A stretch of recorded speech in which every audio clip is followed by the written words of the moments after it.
So let me introduce you to our speaker today. And I've been screwing up her name, and she corrected me yesterday in the session. So I'm good with that. So this is Dr. Dave, and today we're going to have Denna M. Davis.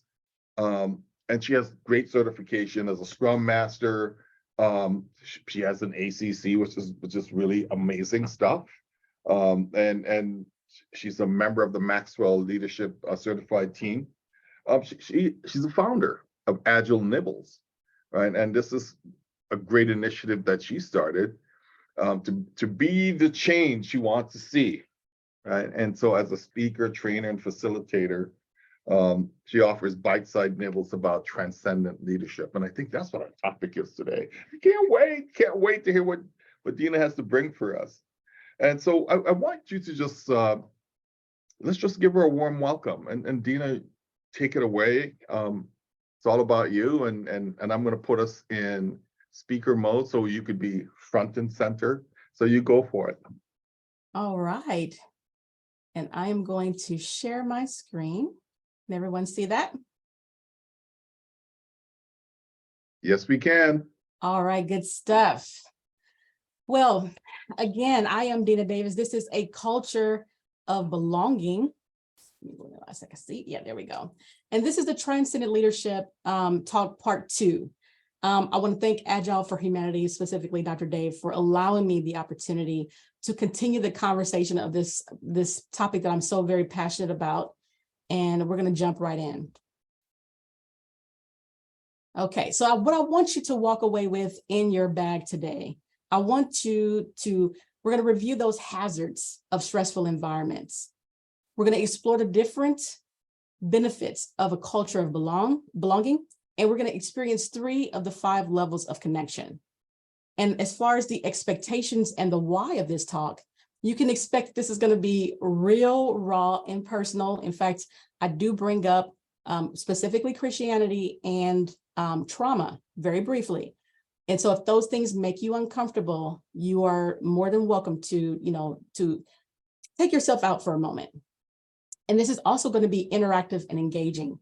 So there will be a time at the end of the session where we're going to kind of get together in little groups and experience some things firsthand. And as far as the extended why for this talk, I am a person who has been deeply motivated by transcendent leaders and gravely injured by uninspired leaders. And so instead of complaining about it, I decided I wanted to be the change I wanted to see. So I started Agile Nibbles as a way of doing that. And as a reminder to say, hey, every leader leaves a mark. Whether it's devotion or disdain is a matter of growth. So this talk today is inspired by 3 different books. John C. Maxwell's 15 Invaluable Laws of Growth, which reminds us that potential is a word based on possibilities, but possibilities are not guaranteed. So true growth must be intentional. Also, Ask Powerful Questions by Will Wise, who encourages us to go deeper in our conversations because traditional questions are virtually meaningless when it comes to establishing a connection. And finally, Dr. Dave's book of Belonging and Healing. Yes, that very Dr. Dave, who shows us how Ubuntu principles can help improve the psychological and physical well-being. All right. So real quickly, as Dr. Dave mentioned, this is a conversation that began with the lightning talk that was 10 minutes. So I'm going to do a really quick recap.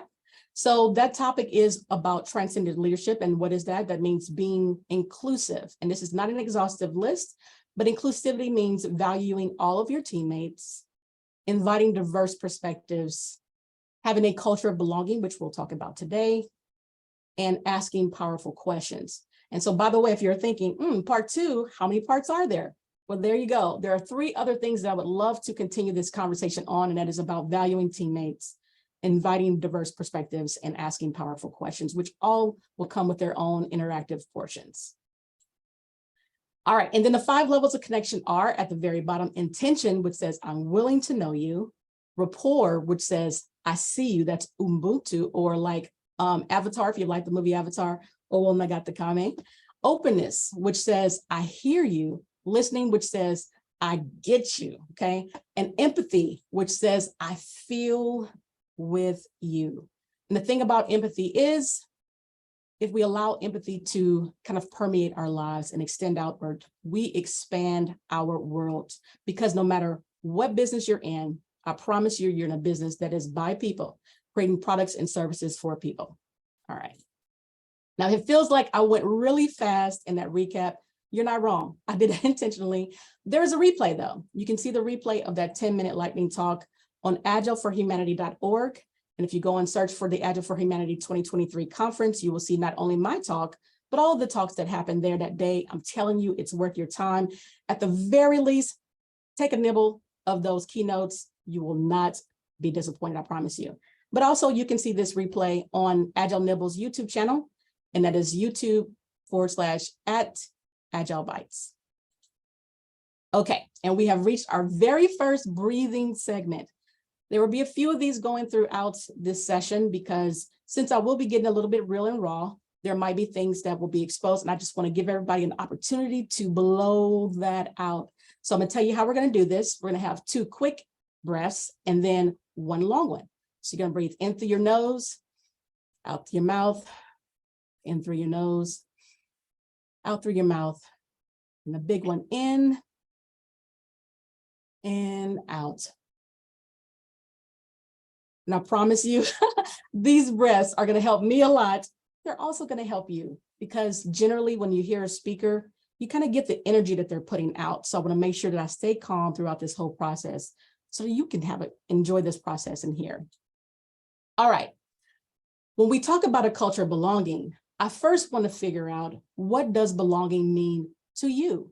So what I'd like for us to do is, I have a Menti board set up. I have 2 questions on that Menti board. The first one is about belonging. So what I want you to do is go to www.menti.com. And if you're on your phone, this is going to be a little bit tricky. I admit that, but it is possible. So head on over to your Menti board. And I'm going to switch screens. That's www.menti.com. And the code is 3460-9008. And let me see, how do I share, change my screen. There we go. Are y'all still with me? You can still see my screen? Okay, no, screen sharing has stopped. Let me share again. Perfect. All right. I want to show you what you're going to see when you get to Menti. You're going to see a list of 6 options. So if you enter in 1 word and hit submit, then you will get just that 1 word added to the board. But if you enter in all 6 words, and you can enter in as many options as you like, and then hit submit, and then those words will begin to permeate. All right, so let's go back here, share. Perfect. Can y'all still see the screen, see the board? Tell me what you're seeing. Do you see the words popping up? I could see them. Okay, perfect. All right, good stuff. So we're getting things like compassion, healing. I love that. Ubuntu. Loved, security, welcomed, accepted, empathy, inclusion, good stuff. This is all good stuff. Support, compassion. All right. Seems like we paused a little bit. Got about probably, that's really good. Acceptance is getting a lot of love right now. Love that. All right, this is really, really, really good. Now, the thing about the reason I asked this question of what is belonging to you is because before we can figure out what belonging doesn't look like, we need to know what belonging first looks like. What does it look like to us? It looks like comfort, being respected. It looks like healing. It looks like compassion and presence. This is what belonging looks like. And can y'all see that screen? Are we back to the you says back at the shared presentation? Yeah. Okay, perfect. So the thing about belonging is when we have a lack of belonging, we start to feel stressed. we start to feel pressured. And you may know this because if you go to Amazon and do a search on books about stress, you will find hundreds of books that tell you that stress is a killer. In fact, there are 6 chronic diseases that are linked to stress. And so that second question that's going to come up, if we go back here, I want you to go to that very next question. I want you to take a guess. What are the 6 leading diseases caused by stress? What do you think they are? High blood pressure, stroke. Go ahead and enter it into that Menti. If you go back to your Menti board, there's a second, there you go, heart attack. Yeah. Okay, what else?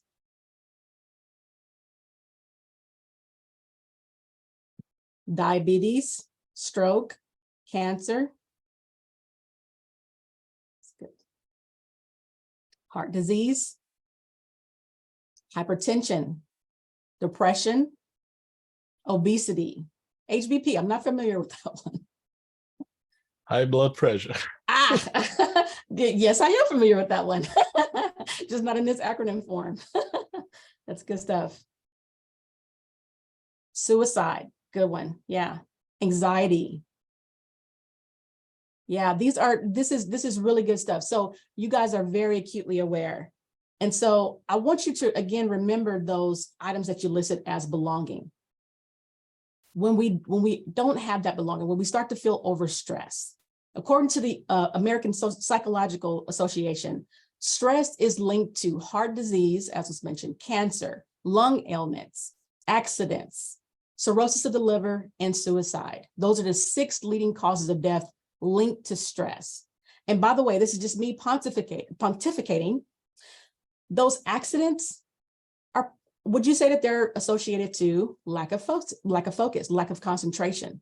The cirrhosis of the liver, possibly over drinking to get that day away from you. According to the Center for Disease Control and the National Institute on Occupational Safety and Health, the workplace is the #1 cause of life stress. And it really does not have to be that way. So, okay, now we have this information coming in. Before we move on to the next segment, we're going to breathe again. It's going to be 2 short breaths, 1 deep one. So here we go, in through the nose, out through the mouth, in through the nose, out through the mouth, and 1 big one in and out. Stress can be a killer. Breathing is something that absolutely helps to relieve some of that stress. But here's where things get real. I want to go into my story. I want to share with you my journey. A lot of people have asked me, Denna, why in the world did you resign from your job? And I tell them in one word, belonging. But here's the thing. My mother always told me that there are 3 sides to every story. Mine, yours, and floating like a river between them, the truth. And the thing about the truth is it nourishes both sides because both sides are speaking what they see available to them from their perspective. And in addition to that, we also have an opportunity to take a bridge to the other side and see in the form of communication. But we don't always choose that option. And so we sometimes get stuck on our perspective. So I say that knowing that this is about to be a crucial conversation. Some things that I will reveal in my story will be hard, but this is what I don't want. What I don't want is for this to sound like a pity party, because it is absolutely the opposite. These are the facts of my story from my perspective. I also don't want this to be a public pulpit.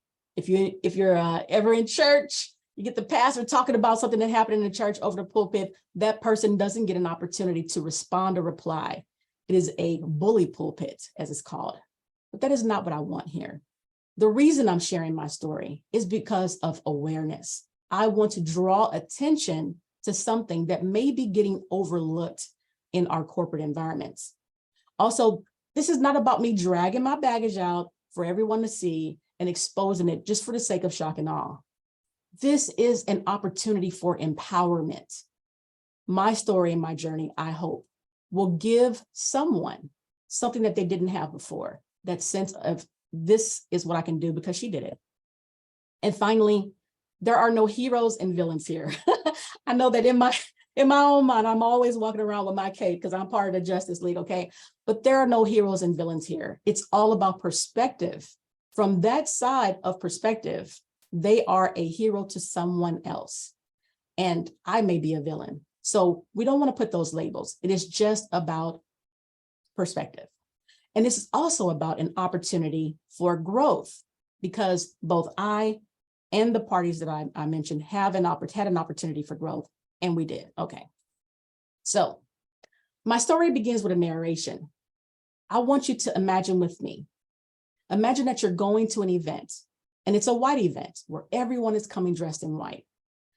You arrive to the venue, and it's a huge glass building with a door, and it's so tinted pristinely that it's like a mirror. You can't see in, but you can see your reflection, and you look good. And as you get closer to the door, you hear this commotion over to the right. You look over, and there you see a gigantic pig pen full of sloppy wet mud and people running around chasing pigs, diving into the mud, getting soaked through and through. Now, you see yourself again in the mirror. You, in your pristine white, you don't want any part of that pig pen or any of those mudders. So you start to hurry a little bit. And as you reach the door swings open, and out comes one of those mudders, and you collide. And they're bigger than you are, so you tip back.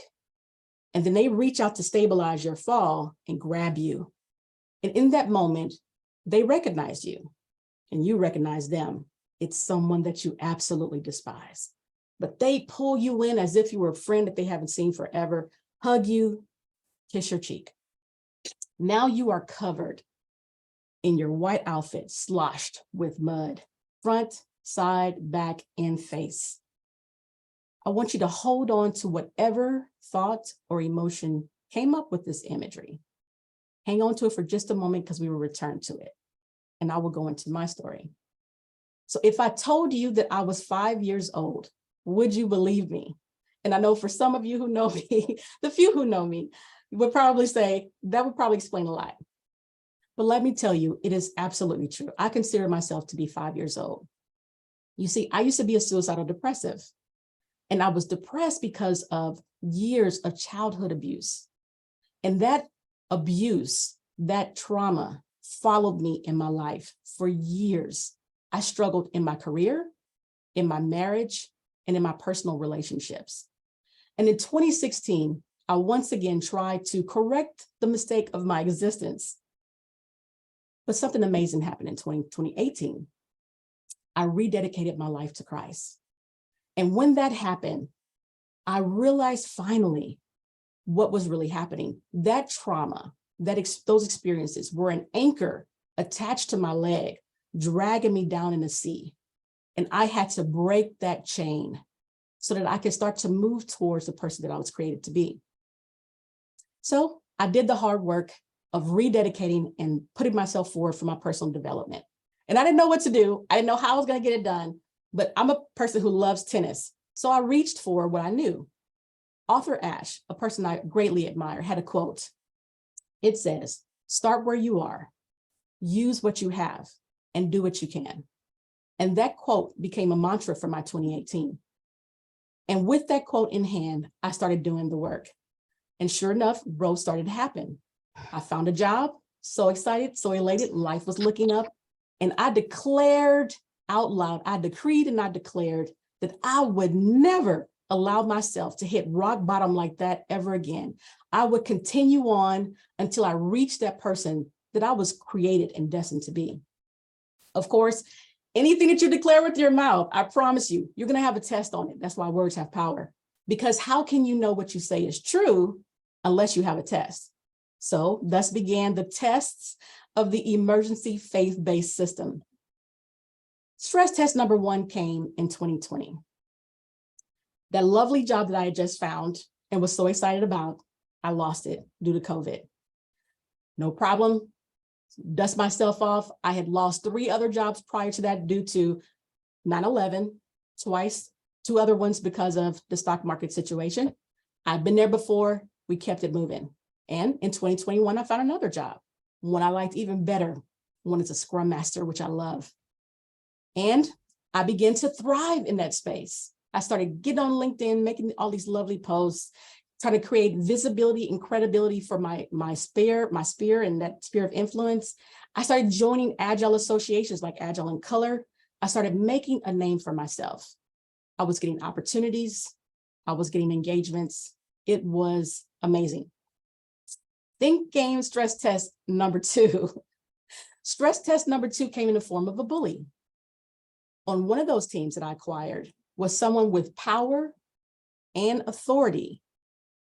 And they used that authority to influence the situation. They did not want a Scrum Master on the team.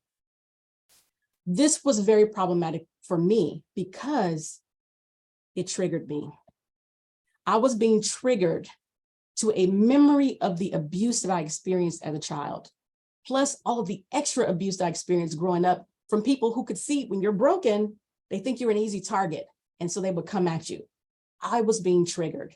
So every opportunity I had in one-on-ones with my supervisor, in one-on-ones with my manager, in Agile events, when I went to them, I would stay behind and ask the question, please, someone help me. What do I do about this bully? Because I was being triggered. It went on for months.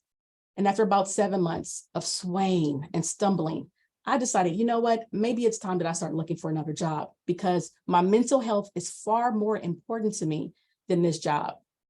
And then came stress test number 3. A beloved sister of ours, she passed. And I was devastated, not just in the loss, but also because I didn't have the relationship that I wanted with her. I thought I had more time to have those incremental moments of just repairing what was there. But she ran out of time. And so off to the funeral we went. And there at the funeral, after the funeral at the restaurant, came stress test number 4, and it was a big one. So I want you to think back to that moment, this moment in your all white. You're in your all white, you hear the commotion over the side with those mutters. You're in a hurry now. The door opens up quickly, bump, tilt, grab, hug, kiss. This was me with my abuser, who was not supposed to be there. And in fact, he was being kicked out at the time that I was trying to rush in to avoid him. And we collided. And when we collided, everything went black. Now, if you're having a moment of trigger here, I want you to do me a favor and take a breath and hear the words that I'm going to say. This moment, this pressure was a blessing in disguise for me. I did not know it at the time, but this crucible of intense pain was what I needed to make to cause my transcendence. But I'm getting ahead of myself. In the moment, I absolutely did not see that. In the moment, I could not see it all. I lost focus, concentration. In fact, I was losing my memory. I thought that I had a tumor or something. I went to get an MRI. I had no balance or stability in my life. And all of this on the wake of that funeral. So I went back to work from bereavement. And the first thing I encountered was the bully from that team. Man, that was tough. And we had an encounter. And I said to my supervisor, you know what? If I stay here, I'm going to end up fired. So let me leave. Let me take a leave. And then off to a leave I went. And in this time, in this space, because if you're hurt physically, you go to a doctor. If you're hurt mentally, please go to a therapist. And this is what I did. I went to see a therapist. And in this space, I went through the work of trying to figure out what this was. People kept saying, Denna, you're depressed. And I was like, no, I know depression. I had that for 40 years, over 40 years. I know what that looks like. This is something completely different. And it built, that pressure kept building and building and building. I started dropping from those associations like Agile in Color. I ended up dropping from that association. I dropped from those events and all of that responsibility that I worked so hard to build up. I stopped posting on LinkedIn.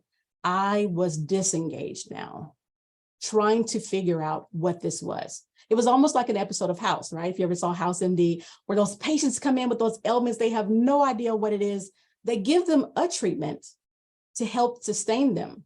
but they can't give them the treatment until they know what it is, because the wrong treatment will cause more harm than good. So I did the work with my therapist, but we still had not reached what was causing all of these issues. But I had to go back to work. I had bills to pay. So I went back to work, and on my return, got with that team that had the bully and spoke to those teammates and was told they were under duress while I was gone. It was an unlikely situation where this person had so much freedom now to impose his will that they were overworked and super stressed. Now, it's one thing to bully me. It's another thing to bully somebody I care about. Now I went into mama mode. I was like the Mandalorian. I stood my ground, and this is the way. And so the next time I met with that bully on the team, and he tried to impose his way, I stood strong and I stood firm. And it was not quite the right thing to do at the right time. It went very badly. It went horribly badly. And in the end, I left the team. And after that time, I continued to do the work with my therapist. And I ran into a friend of mine who was ex-military. And he asked me, what are those symptoms that you're talking about again? And I told him, it felt like I am in constant survivor mode, like I'm running and hiding from a predator, living with memories over and over again. And he said, Denna, this sounds like PTSD. And when he said it, a light bulb went off. I was like, oh my goodness, why did I not think of that before? Of course it was PTSD. And so now, having the diagnosis of what it was, I went through the hard work of trying to just battle this thing back with my therapist, with my pastor. We went to work getting rid of this thing. And I absolutely got that freedom. And once I was myself again, if you will, I could think more clearly. I was able to concentrate. I was able to reinsert myself, but the damage was done in a lot of places. Those associations that I dropped from were hurt by my abrupt departure. Those engagements and those opportunities had dried up. And the posts were still there. I could still post, but my voice was not quite as loud anymore. And so that's okay. We continue on, we do the work. But this came right before performance review. So just as performance review was coming up, I thought to myself, I said to my sisters and also to my coworker, I was like, I don't think I'm going to get that promotion. There's been too much drama with that bully, and I took an extended leave. There's no way they're going to promote me. And sure enough, I did not get promoted. But I had been doing the work of personal growth, and I was now in my right mind. And I said, you know what? I want to make sure that next time I know what not to do. So let me ask them, just let me figure out what can I do better next time. So I got into a meeting with my supervisor, my manager, not to contend for my promotion, but to figure out what can I do better next time. And so my first question was this because of that issue with the bully and the extended leave? No, of course not. It had absolutely nothing to do with that. And that piqued my curiosity. Okay, so what did I do wrong? What can I do better? And there was hemming and hawing. We went back and forth a couple of times, me trying to just state some cases, them trying to bring some things to light. And then finally, my manager said, Denna, you were not promoted because you were no longer the Denna that we hired. Now, those words were painful to hear at first. And of course, I wanted to defend myself immediately because I'm part of the Justice League. You don't say that to people. Of course, I'm the same Denna. But later, I allowed a few days to soak that in and listen to those words, not dwell in it, not wallow in it, but really reflect on the actual words of what she said. You were no longer the Denna that we hired. And I thought, and I realized she was absolutely 100% correct, but not for the reasons that she thought. I was no longer the Denna that they hired. I was now a Denna that had experienced huge monumental disappointment for not being supported on that issue with a bully that was coming at me a lot of times. In fact, my supervisor came and audited one of my daily stand-ups in the over a year that I was with that team. I was also a Denna who was now apathetic because based on the experiences that I had with that encounter, I was forming the conclusion that maybe they care more about the value in the bully than they cared about the value in my own mental health. I was also a Dina who had been excluded, but not just me, our little subset of a team from the bigger whole had been excluded from training, from opportunities. And when I asked about it, was told, oh, I got the directive from my higher ups to just focus on this side of the house. Okay, so you're leaving people out now. And so I was also a Dina that had experienced a monumental case of PTSD that put me on my butt for weeks. And I was also a Dina that had been gaslighted by my delivery manager, who told me, and I quote, now I have to go to HR and report this guy because you called him a bully openly. And by the way, HR never reached out to me, which tells me he didn't go to HR because the bully was too valuable. So all in all, through all of this, I was a Dina that experienced a lack of belonging. You're broken, so you're no longer useful here. And as I thought about it, I realized I'm not just a Dina that was not the different Dina. This is not the culture that was promised. But I'm grateful. I am so grateful for that experience because something else beautiful came out of it. From the crucible of this whole situation, all of these stress tests that have come after that declaration that I made in 2018, I am now activated. I am Wonder Twins activated into a new platform, a platform of trying to just shout from the rooftops to people on what it is to be a transcendent leader, a leader that leads with the heart and feels with people and brings forth that engagement, that true engagement. Because the thing about it is, the reason why this is also important is we never know what someone is going through, what they've been through, or the tests that they will face in the future. Because guess what? We're all going to continue to have these tests and trials. But the place that we come, the majority of the time, should not be the cause or the continued pressure in that situation. We're supposed to have 8 hours of sleep, 8 hours of work, and 8 hours of downtime. But that middle 8 seems to bleed into those other areas. And if that area is a stressful environment, now we're talking about heart disease, cancer, lung ailments, accidents, cirrhosis of the liver, suicide. And this is not what we want. The workplace does not have to be the #1 cause of stress in our lives.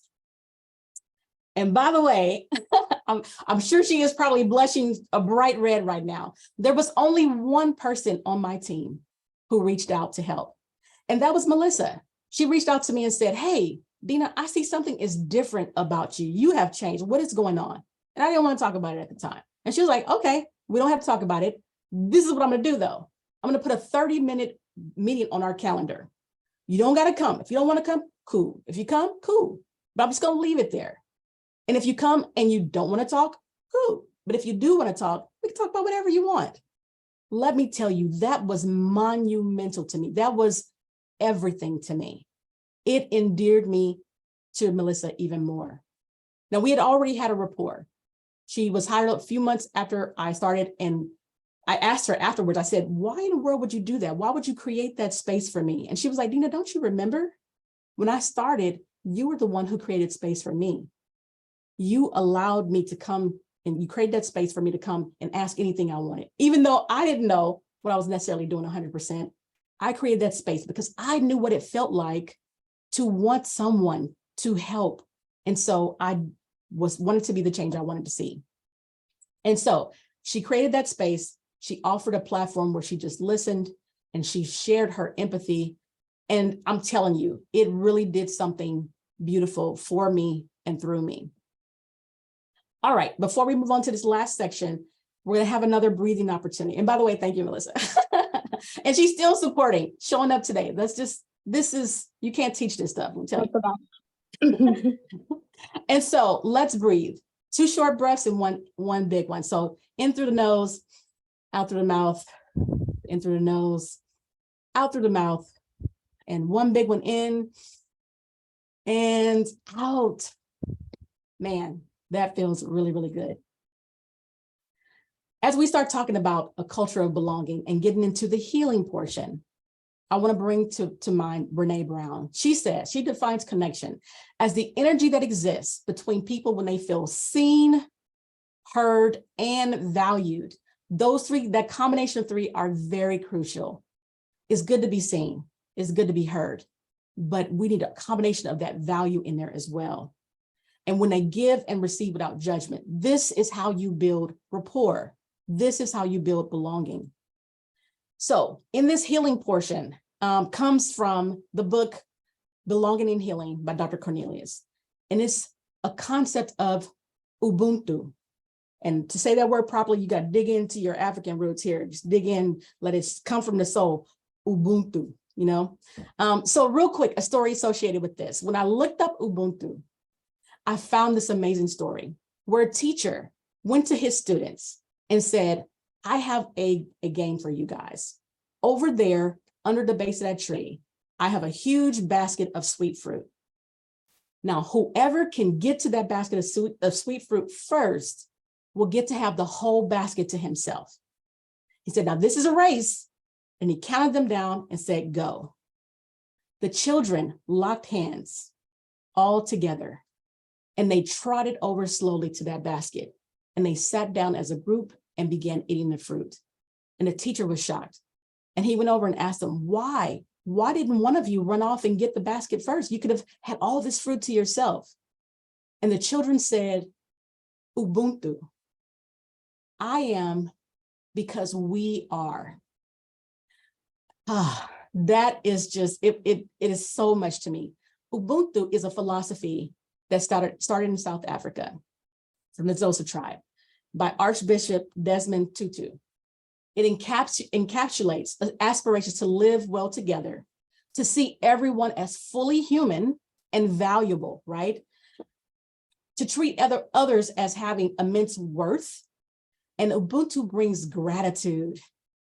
Now, if we can all incorporate Ubuntu into our organizations, we would have more successful organizations because Ubuntu is about healing. It's about togetherness. It's about unity and community. Why is belonging important? Some of the things that you guys put on that word cloud: acceptance, inclusion, identity. It's a partnership and a collaboration that reveals blind spots. In fact, through some of those times with sitting with Melissa in those 30-minute meetings, I would think about things like, oh man, I could have done that better. I could have done this better. Not as a way of beating myself up, but getting clarity as we kind of talk through things when I eventually started talking. Physical health is linked to those mental things that happen.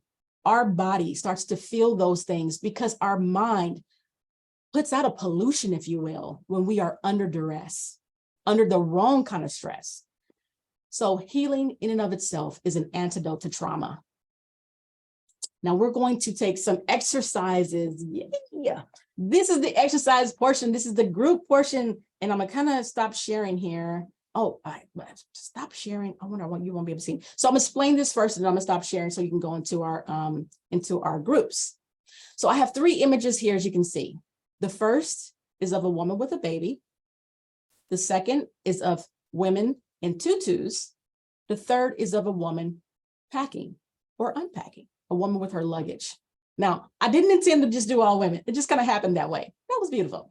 But what I want you to do when you get into your teams, I want you to narrate the story. What is happening in this image? Much like I narrated at the beginning of my story.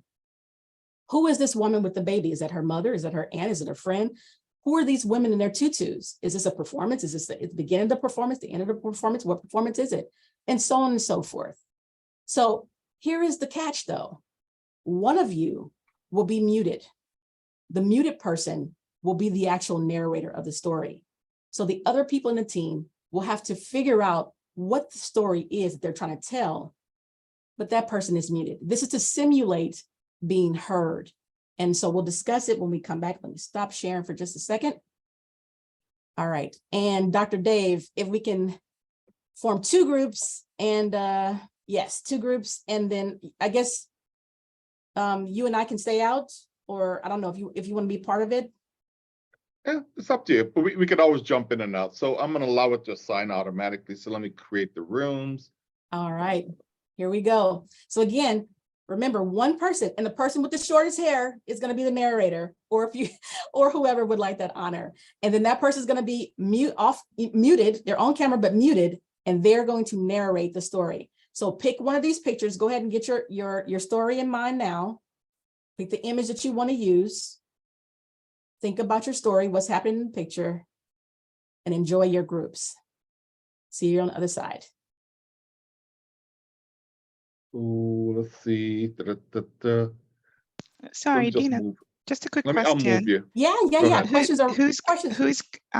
is it the speaker who's going to pick the story? And are they going to tell the group which one of the ones they pick? Right. That's why I want all of you to come up with look at the image and come up with a story, just in case you end up being that narrator. So if you're the narrator, you're the one coming up with the story, and you're going to be muted. So you can use your hands, but you have to come up with the story, and the rest of the team has to figure out what story you're trying to tell. So here are the images again: the woman with the baby, the women in their tutus, and the woman with her luggage. What is happening in these images? And I can't wait to hear the stories that you come up with when we get back. Okay, so let me open all rooms, and you're going to be whooshed off, and then we'll close whenever we're ready.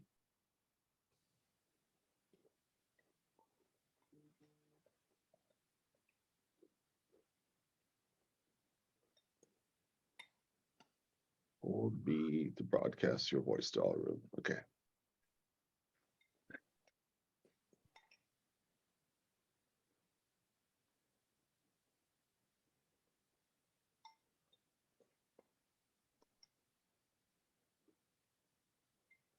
Yeah, Christina, whenever you get a chance, you need to join. Okay, bye. Doo-doo. Let me pause recording. All right, good stuff. So now what we're going to do is do it as a group. We're going to, the activity is this. We have 3 images, and let me share my screen again, these images. 3 images here. One of the woman with the baby, one of women in tutus, and one of a woman with her luggage. And so the question is, what's happening in these images? What is the story behind these images? And so I'll be the narrator, I'll be telling the story with the catalyst of I'm going to be muted. So that means you won't be able to hear my words. You have to decipher the story based on my gestures. And I have to come up with a full story using only my gestures. And this activity is used to kind of mimic what it's like to not be heard at work or in environments. All right, so let me stop sharing. I know which one I'm going to do. And now I'm going to mute myself.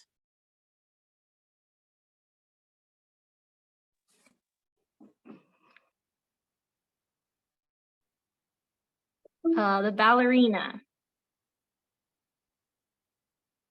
She's dancing, Prancing around the stage. Performing.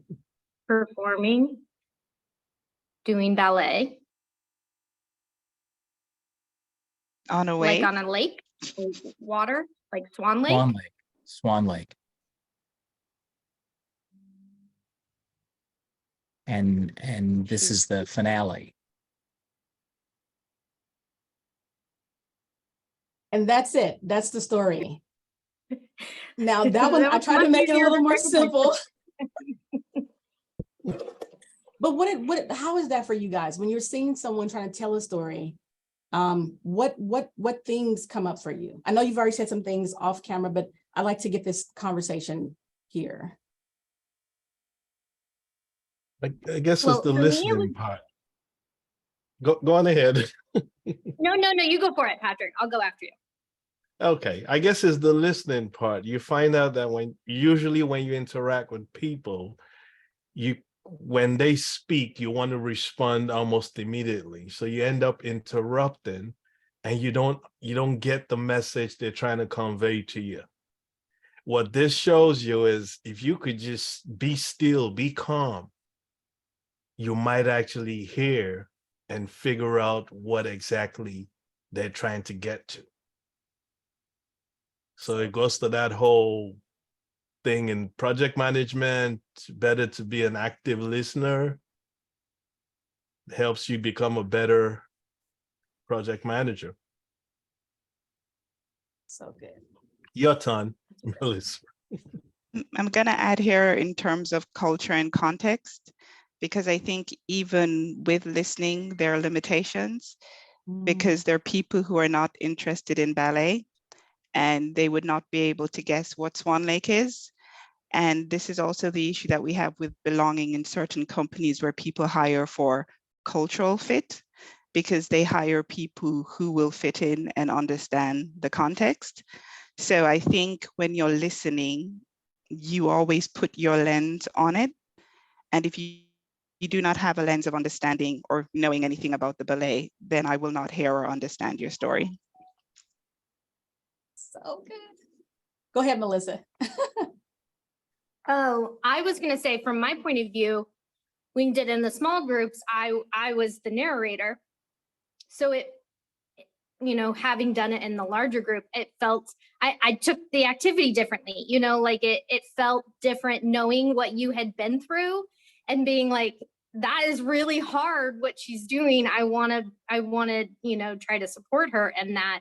And so it is a different, like, just kind of seeing that activity both times. It was very frustrating to be the person not being heard. And then I wanted to be able to elevate your voice on the other end to try to help you be heard. So it just kind of was interesting to how that felt both ways. So good. Anything else? One thing I observed, and this happened since I was a participant this time around, it brought me back to, and granted, we're all using Zoom for this meeting, but at work, right, we are heavy on Teams, Zoom, WebEx, some kind of a technology solution. And it brought me to thinking about how many times, and I'm a big advocate of being on camera, you know, for meetings. I am on camera. A lot of folks don't do that. And in this particular situation, it was the reverse, but it's very similar, where you can see someone, but you can't hear them. And in my work setting, a lot of folks, you can hear them, but can't see them. So you're missing out on part of that interaction when they choose, you know, so this would be a wonderful game to help reinforce the importance of being both heard and seen. That's it. Those 5 senses working together.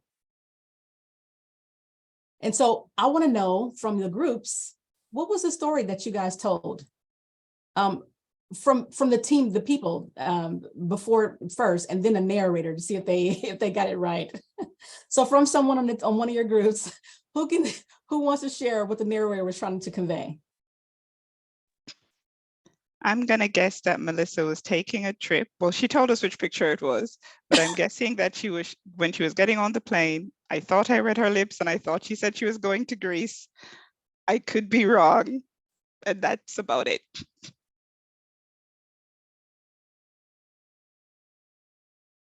Melissa, was that correct? I didn't say anything about Greece. I think I said I was going on a trip with friends, and I could see how that sounds the same. I did act out that I was doing picture 3, and basically I said I was going to go on a trip with friends to somewhere warm, because eventually my trip tried to start to, like, what can I act out in this small picture? So I think that was basically my story. That's so, listen, so this right here, listening is more than just, like Patrick said, like everyone's saying, it is more than just hearing the words, but hearing the words is part of it. You hear the words and it helps to complete the story. This is so good. All right, so for the other team, who wants to talk about what was the narrator talking about? What did they give?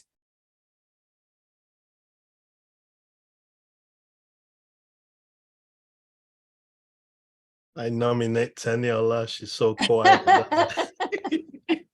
She's like a ghost.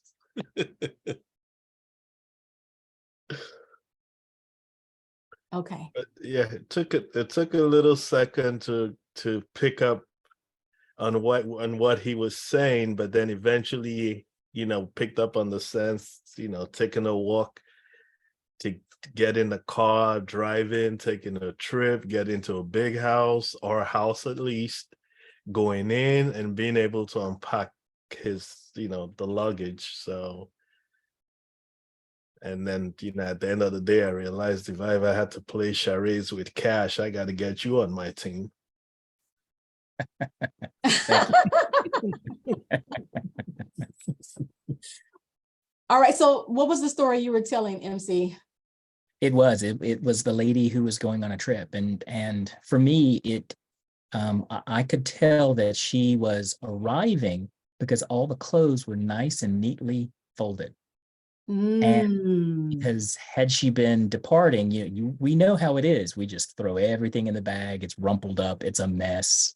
But I could, by looking at that, and it looked like it was more of a vacation than anything else, because there were sunglasses, there were other things that led me to believe that it wasn't a business trip, but it was a pleasure type of trip. Okay, so I that couldn't brings up convey an that. I interesting. couldn't convey that, but that was my observation by just looking at the photo. That was going to be the story if I'd had room to to truly flesh it out. So for me, that's so interesting right there. I want to move on to the next activity, but I want to pause right here for just a second. That is about perspective. What you just said, did y'all catch that? He said she's absolutely arriving because when you depart, it's a mess. In my mind, she was departing. She was getting ready to leave. I like to be very neat when I leave. It's a mess when I come back because I done took everything out. I already wore it. For you guys, what are you a neat goer or a neat comer? Like, so what do you get from that? I actually thought she was just leaving, because that's usually when everything is neatly arranged all together. After the trip, a few good drinks and stuff, you just throwing things in like, I just realized I'm leaving tomorrow, and you just toss everything in there and sit down on it so you can lock it. So that is so good. I want to continue on to our next activity, which is going to be a very, very, very quick one. And so and then I will close up, but I want to just thank you guys for allowing us to kind of rest in this one a little bit, because this brought out some really interesting things about perspective and about being heard and about listening. So very good. All right. Did I share my screen? Can y'all see my screen, my presentation? Let me go back. Let me hit share this time. Now I'm sharing. Now can you see it? Perfect. All right. So this very next activity that we're going to do is really quick. And we're going to be in groups of 2, and this is going to go very fast. We're just going to say one listener and one talker. The listener will say, what's on your mind? The talker will say, I'm experiencing, and then you're going to mention something that is real in your life, but short. Now, I want it to be real because when we talk about something that's really happening to us, it impacts what happens next, right? This exercise is about being valued and being heard. And so the talker will say, I'm experiencing difficulties tying my shoes. Then the listener will say, Ubuntu, in the name of the person they're talking to, I see you, I hear you, I feel with you, and I know that you are more than capable of finding a solution. And then the talker will simply say, thank you, and then you will switch. Now, in this exercise, if you hear something that you're like, oh, if somebody says, oh, I've been looking for a new place to go eat, you're going to have the advice monster is going to pop up and want to give some advice or give a solution or a resolution. That is not what this is about. Even if you know exactly what will help them in whatever they mention, this is simply about hearing them and valuing them. I'm experiencing, state what you're experiencing. Ubuntu, the person's name. I see you, I hear you, I feel with you, and I know that you are more than capable of finding a solution. And then say thank you, and that is going to be all. So we can put 2 minutes for this exercise. Let me stop sharing. Just 2 quick minutes for this exercise. It shouldn't take any more than that. All right, so I'm whooshing everyone off to their room right now, opening all rooms. Patrick, I move you to room number 2 to balance things out. Moving.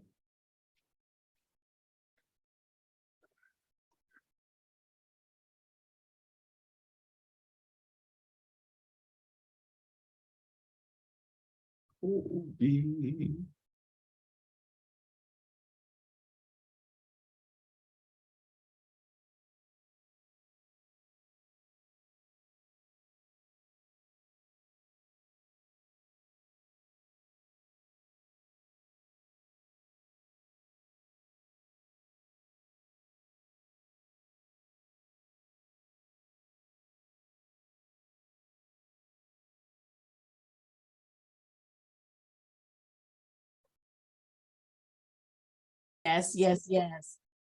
So just really quickly, I would love to hear from one or two of you. Just how was that? How was that to be heard and valued? How was that for you?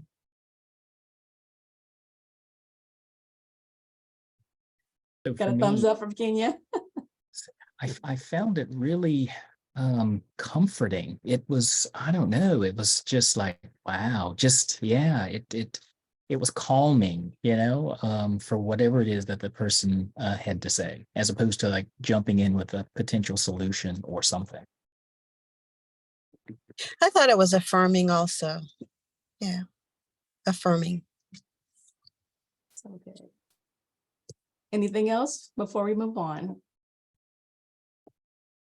I think for me, it was just great to be able to say how I was feeling and not feel judged.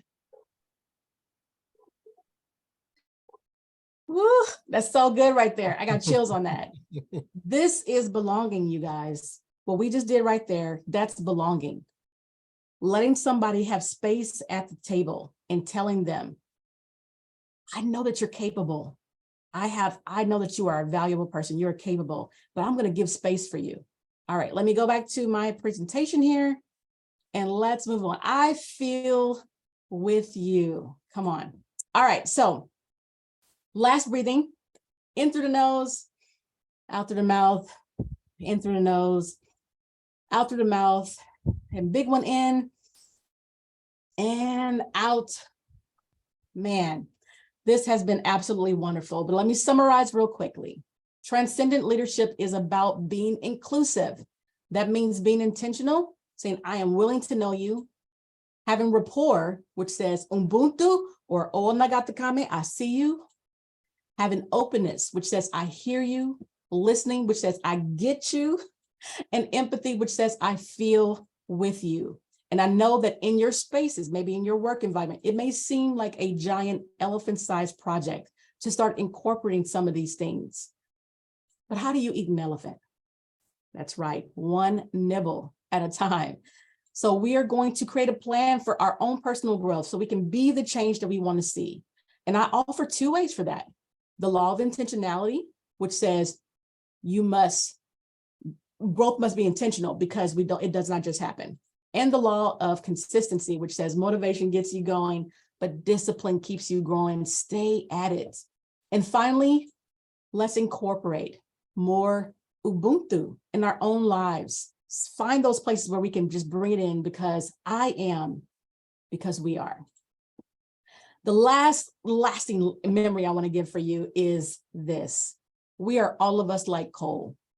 Coal is a resource of either consumption or luxury.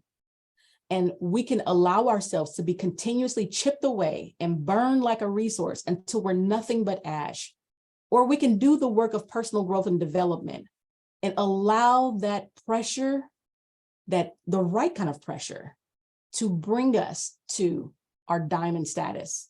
And by the way, for those leaders out there, you don't have to burn people to ash, right? We can partner with them, help them through situations because the tests and the trials are going to come. They're necessary. When I was in that soil, in that darkness, that was me as a seed drawing down my roots to a darker and more compacted place. That pressure was necessary for my seed to open and my diamond to shine. And by the way, here are my diamonds. So these are the books that I have been working on and am working on. By the way, you may recognize that third one over on the right, hey doing now, as the poster that's behind me. But this is what is coming from all of that stress, from all of that pressure. This is the diamonds that are coming forward. And I just want to encourage you all, by hashtag I'm writing, encourage you all to be the change you want to see.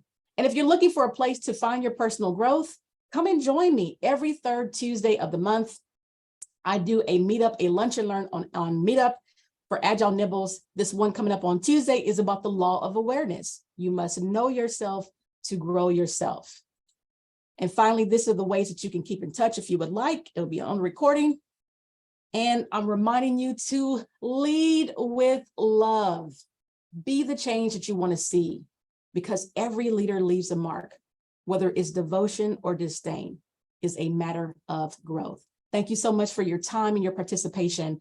I have truly been blessed by this. Thank you. Well, let's just give it up. You know, this was good. This was really good. Excellent. Nice job.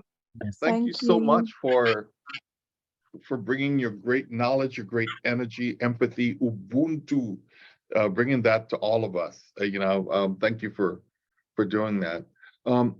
So I just want to also say thank you, everyone, for participating today.